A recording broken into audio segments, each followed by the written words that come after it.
sana na ukamake sure leo imekuwa na imekuwa very successful. So nataka kuku appreciate for that help and also being a good friend of Nakuru County. Pia umetushikilia sana. Na nikimaliza, Your Excellency the President and Your Excellency the Deputy President. Now allow me to speak as the Governor of Nakuru County. Your Excellencies, sisi ni watoto wenyu sisi wote. You are our father and our mother. And Your Excellencies, we walk behind you and we learn a lot from you. We look up to you and we know that you are leading our country well. But Your Excellencies, now we must come together as a house, as a government. Because a house divided cannot stand. Na sisi kama people from Nakuru County, in this county, Your Excellencies, we host Kenyans from every part of this country. From the mountain, from the lake, from the coast, from the valleys, from the hills, from every part of Kenya, you will find them in this county.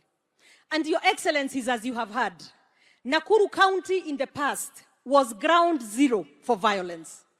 Now we have done a lot of work together with the two of you to make sure that Nakuru has remained peaceful, Nakuru has remained united, and everybody pulls together. Your Excellencies, allow me to ask you not to allow the direction that I am seeing things are going to proceed. Because if that happens, Your Excellencies, we shall not be able to deliver to these people of Kenya, whose hopes and aspirations are with us, Your Excellencies.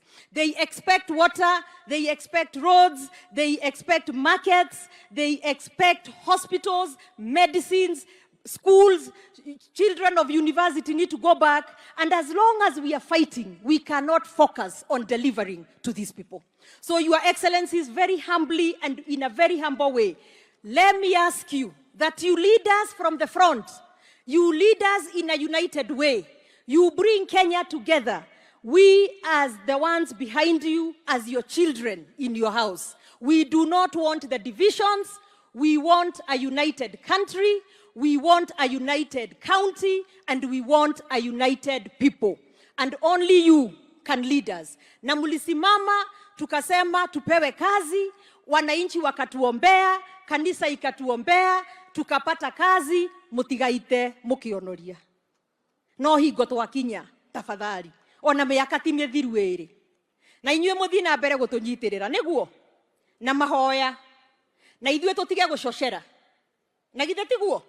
Nigetha mahote gwika atia guthie wega hamwe tondu we want a smooth term these remaining 3 years with our president, our deputy president, all elected leaders and all the people of Kenya.